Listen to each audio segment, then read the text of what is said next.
माझा जो शर्ट आहे त्याची जी शिलाई होती ती वेगळ्या पद्धतीने त्याला बांधलेलं होतं आणि इथे हा जो टी शर्ट आहे तो वेगळ्या पद्धतीने काय केलेला आहे, बनवलेला आहे.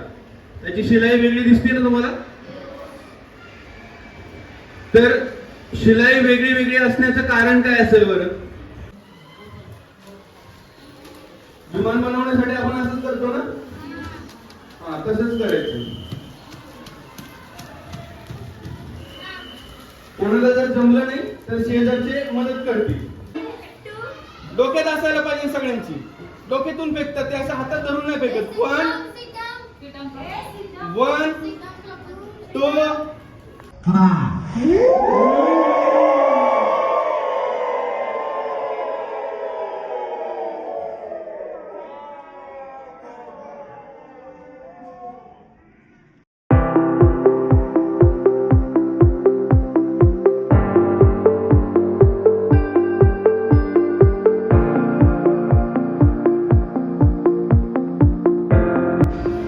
जोराने फिरव. अरे नाश्ता नाही केला का? मी कसं धरून एकदा फिरवलं किती वेळ फिरतो. असं फिरवलं नाही तुला. दाखव सगळ्यांना जाऊ. दाखव सगळ्यांना जाऊ. काहीतरी लाल लाल लागलेलं दिसतंय. लाल लाल लागलेलं दिसतंय. सगळ्यांना तिकडे लांबपर्यंत सगळ्यांना दाखवून ये ना.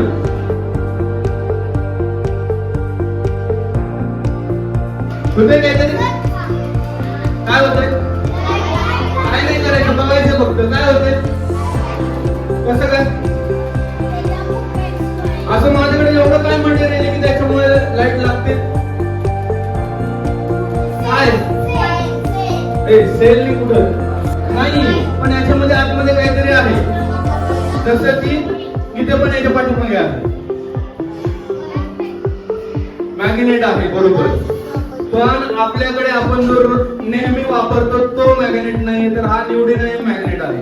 हा न्यूडिनियम मॅग्नेट आहे. तो आपल्या साध्या काळ्या मॅग्नेट पेक्षा, म्हणजे ह्या मॅग्नेट पेक्षा याची स्ट्रेंथ आहे ती 100 पट जास्त असते. काय असते? 100 पट जास्त असते. या दोन मॅग्नेटच्या मध्ये जर तुमचं बोट आलं तर तुमचं बोट सुद्धा काय होऊ शकतं, त्याच्यातून रक्त येऊ शकतं, म्हणजे बोट फुटू शकतो.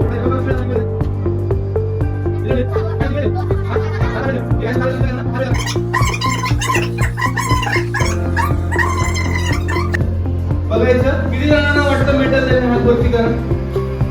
किती जणांना वाटतं की काड्यांमधून, आणि किती जणांना वाटतं की स्ट्रॉ मधून तर फार कमी आहे. आणि काही जणांचं असे जातील प्रजाती त्यांना. ओके, बघूया आपण पडून कशातून गेले, कशातून गेले पाठीमागे 27 लाख बीजे स्ट्रॉ वुड स्टिक. परत बघा, ओढून काय नीट बघा. सगळ्यात जास्त कशामधून जात आहे? स्ट्रॉ मधून जात आहे. कशातून जात आहे? त्याच्यामध्ये स्पीड बघा ना किती तुम्हाला समजायचं. स्ट्रॉ मधून पास होत आहे. इथून जर तुम्हाला जाताना दिसत आहे पण होतो तेव्हा आवाज येत होता, बरोबर. तर याचं काय कारण आहे? हा तुमच्याकडे भेटतो.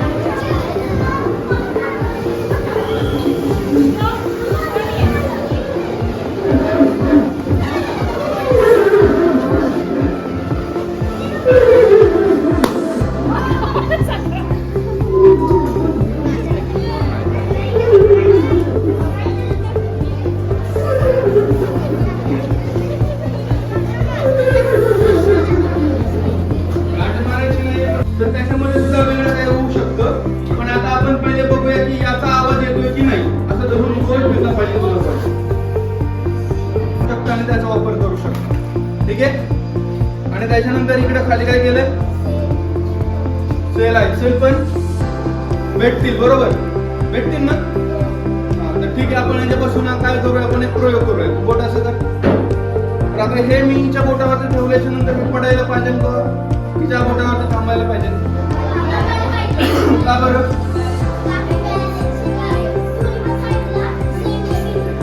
दोन्ही साईडला सेम वेट असल्यावर ते बॅलन्स होतं असं कोण म्हणतं? असं ठीक.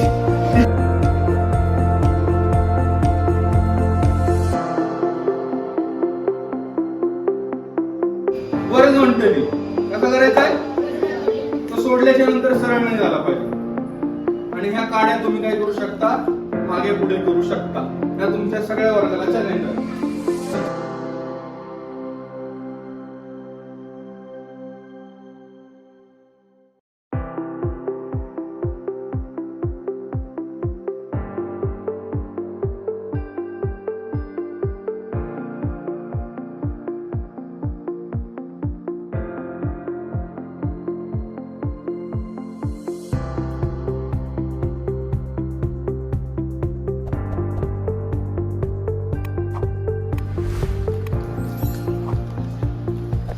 काही जणांनी बरोबर केलं होतं पण त्याला ते असं अंगावरती आल्यावरती त्याला समजलं नाही की त्याला समोर घेऊन कसं जाऊ शकतो.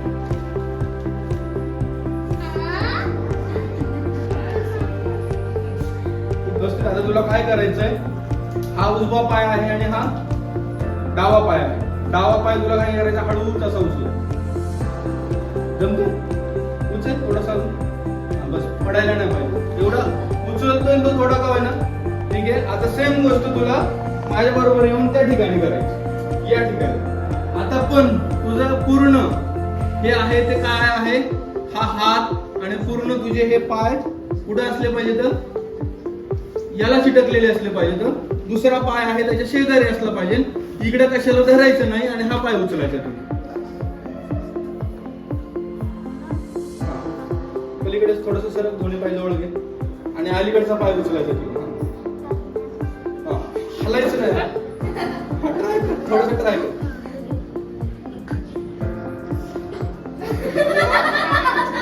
इकडे नाही यायचं, पाय उचलायचं. मोठ्याने सांग जरा. उचलायला आहे ना त्याला पाय उचलायला बॅलन्स होत नाही पण डोक्यामध्ये फिरल्यासारखं होते का? तुम्ही सुद्धा करून बघू शकता. याला काही लागत नाही मटेरियल. तुम्ही स्वतः अशी उभं राहिले की झालं. दोन पाय जवळ घेऊन ते दोन वेळ बोलले तरी खूप. जागेवरती उभं राहायचं, स्वतःचं नाव सांगायचं आणि शाळेचं नाव सांगायचं आणि तुम्हाला कसं वाटलं ते सांगायचं.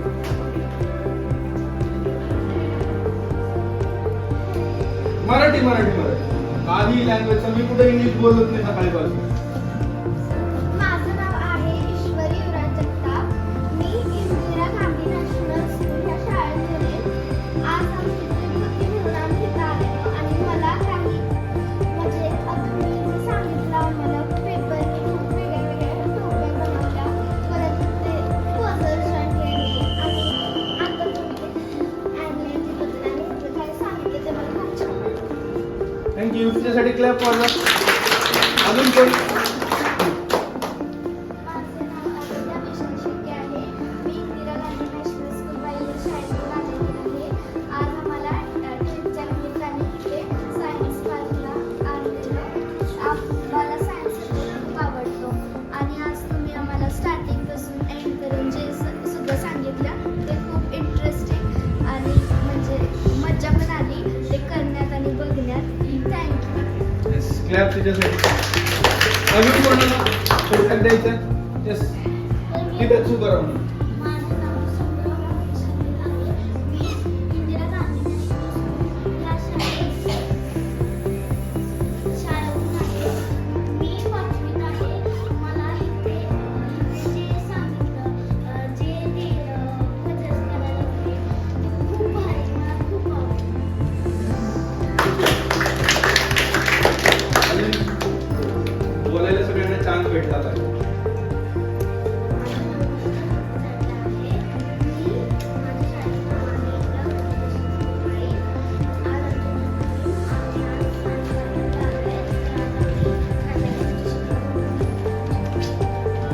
थँक्यू.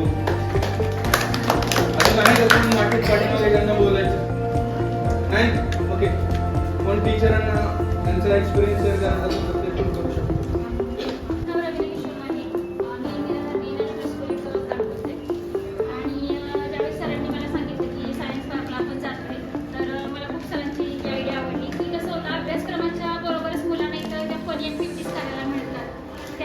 स्कूलमध्ये हे नाही होत, तर त्यांना खूप छान एक्सपिरियन्स मिळाला मुलांना, त्याबद्दल थँक्यू.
अंतराळवीरांना दिसणारी ती पिवळी चकाकी अधिकाधिक पथदिव्यांमुळे येते.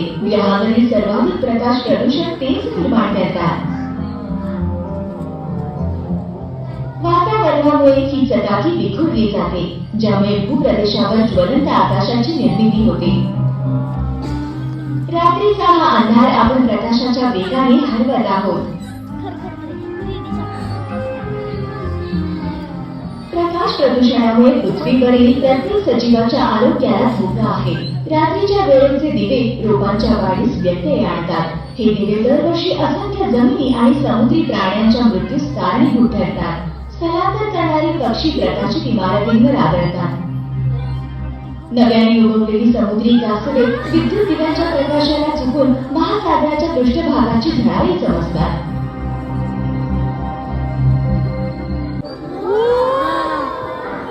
रात्रीच्या प्रकाशामुळे निर्माण होणाऱ्या समस्या खगोलशास्त्रज्ञांना चांगल्या प्रकारे माहीत आहे. विश्वातील अनेक आकर्षक वस्तूंचा अभ्यास करण्यासाठी त्यांना स्वच्छ गडद आकाश आवश्यक आहे. प्रकाश प्रदूषणामुळे त्यांची ब्रह्मांडाची दृश्यमानता कमी होते. रात्रीचे आकाश प्रकाशमान करण्यासाठी पैसा आणि जीवाश्म इंधनाचा त्यालाच अंशी अपव्यय होतो.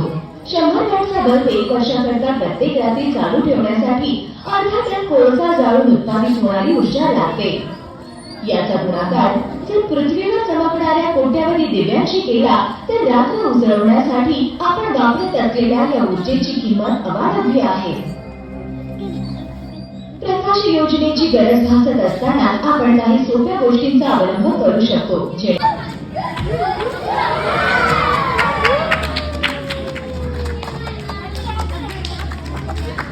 अंतराळ स्टेशनाचा आम्ही ह्युस्टनमधून बोलतोय. आम्हाला नुकतंच बोल्डर कोलोराडो इथल्या अंतराळ हवामान अंदाज केंद्राने सूचित केले आहे की सूर्यावर एका सीएने अर्थात कोरोना द्रव्य उत्सर्जनाचा उद्रेक झाला आहे आणि असं वाटतंय की तो पृथ्वीच्या दिशेने येत आहे. वादळाची विशिष्ट वाढ आणि तीव्रता अंदाज बसत आहे. रॉजर ह्युस्टन, आम्हाला पुढील माहिती पोहोचवत राहा. आपल्याला सूर्याचं महत्व पूर्वीपेक्षा आज जास्त समजलंय. आपण सूर्याच्या विस्तारित वातावरणात राहत आहोत हे आपल्याला कळलंय. आपण एका ताऱ्यासोबत राहतोय. सूर्य हा पृथ्वीवरील जीवनाचा आधार असला तरी त्यामुळे जीवनाला धोका सुद्धा आहे हे आपल्याला माहिती. अंतराळातील हवामान निर्माण करतो. उच्च ऊर्जा कण आणि विकिरणाचे असे प्रवाह